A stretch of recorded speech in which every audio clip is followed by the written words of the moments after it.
మాజీ ముఖ్యమంత్రి జగన్ కీలక నిర్ణయం తీసుకున్నారు. వైసీపీ నేతలపై వరుస కేసులు, అరెస్టుల వేళ జగన్ తన వ్యూహం మార్చారు. కూటమి ప్రభుత్వ టార్గెట్ నుంచి జగన్ కొత్త లెక్కలతో ముందుకెళ్తున్నారు.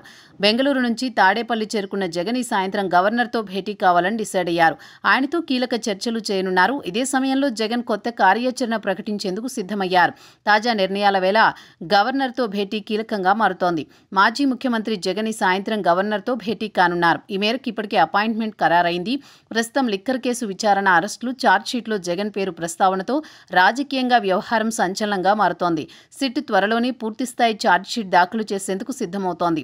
ఇప్పటికే వైసీపీకి చెందిన పలువురు నేతలను సిట్ అరెస్ట్ చేసింది. కాగా ఈ కేసులో సిట్ చేస్తున్న అభియోగాలను జగన్ ఇప్పటికే తోసిపుచ్చారు. తన జిల్లాల పర్యటన వేళ ఆంక్షలు, కేసుల నమోదు అంశంపై జగన్ ఈ భేటీలో గవర్నర్కు ఫిర్యాదు చేయనున్నట్టు సమాచారం. వైసీపీ నేతలు, క్యాడర్ను కేసుల పేరుతో ఇబ్బంది పెడుతున్నారని జగన్ ఫిర్యాదు చేసేందుకు సిద్ధమైనట్టు తెలుస్తోంది. ఇక మంగళవారం జగన్ పార్టీ పీఏసీ సమావేశ నిర్వహణకు నిర్ణయించారు.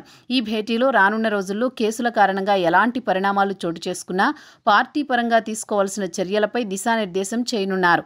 ప్రభుత్వ వైఫల్యాలపైన నిరసనలకు కార్యాచరణ ఖరారు చేయనున్నారు. ఆగస్టు 15 నుంచి జగన్ జిల్లాల వారీగా పార్టీ క్యాడర్తో మమేకమయ్యేందుకు జిల్లాల పర్యటనలు ప్రారంభించేందుకు సమాయత్తమవుతున్నారు.